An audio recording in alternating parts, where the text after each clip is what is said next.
plea deal in the Bernard Madoff scandal could come as early as this week, but many doubt that he could have pulled off his grand Ponzi scheme alone. CBS News correspondent Randall Pinkston has more.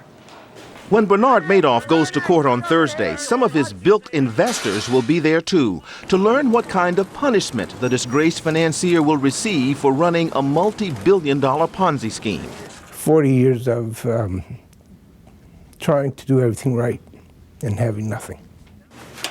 Investors want prosecutors to spell out how the scheme worked, how much money they will get back, and who else was involved. How likely is it that Bernard Madoff will be the only person charged?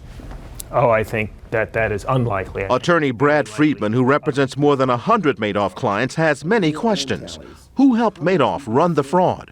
Where did the money go? If those questions are not answered, then the government should proceed in every way possible to put him in prison for as long as possible and to go after absolutely everyone that they can go after, the sons, the brother, the wife, Ruth. Ruth Madoff is claiming to own independently nearly $70 million in real estate, municipal bonds, and bank deposits. What do you think about the effort by Ruth Madoff's attorney to segregate her assets from Bernard Madoff's assets? That's really ridiculous, and I don't think it's going to succeed. The only thing she's ever done to earn money for herself is I think I heard that she wrote a cookbook.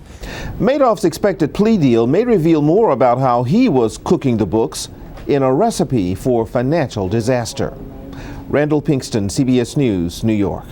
Joining us now is CBS News legal analyst Lisa Bloom. Good morning, Lisa. Good morning. So the news this morning is that Ruth Madoff is getting her own attorney. So up to now, she's been sharing her attorney with her husband. A lot of lawyers say that's an indication that she could be in legal trouble herself. Well, it could be. And look, investors want to go after the pot of gold, and the only money left standing is the money in Ruth's name. So it only makes sense. It's only prudent for her to get her own attorney to protect her potentially criminally and civilly. Okay, the money that she has, $70 million worth, is a $7 million penthouse here in New York City, $45 million that she has in municipal bonds, not in his fund, interestingly, yes, and $17 million in the bank.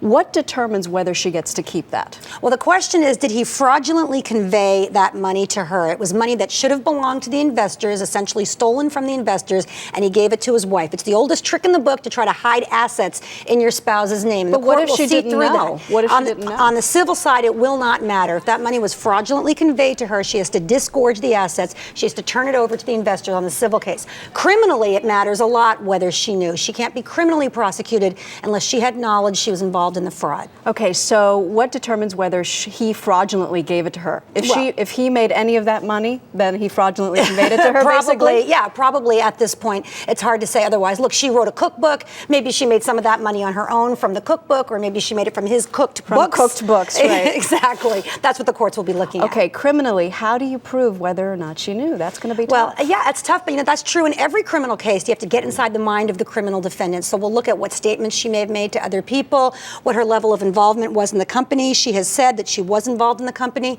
She has called herself a director. How much did she look at the books? I think that's going to be the key question. She was with him for 50 years. A lot of people say, how can you live with someone for 50 years and not have an inkling? And they were very close. They dined together, just the two of them, a couple times a week in a little booth in the corner of in the back of a prominent Manhattan restaurant. They were very intimate, this couple. So it is hard to imagine that she didn't know. But look, this is a crime of accounting. This is a crime that happens on the books. It is possible that he simply did this Ponzi scheme, cooked the books, and she wasn't aware of it. So she is innocent until proven guilty. Yeah. We have to remember that. A lot of wives, especially from that generation, exactly, don't necessarily get involved. Exactly. She was living the good life. She did help people get into the fund, but she could have simply been ignorant of what was going on. All right, more to come, I'm sure. Thanks, Lisa. Thanks, Maggie. Good to see you.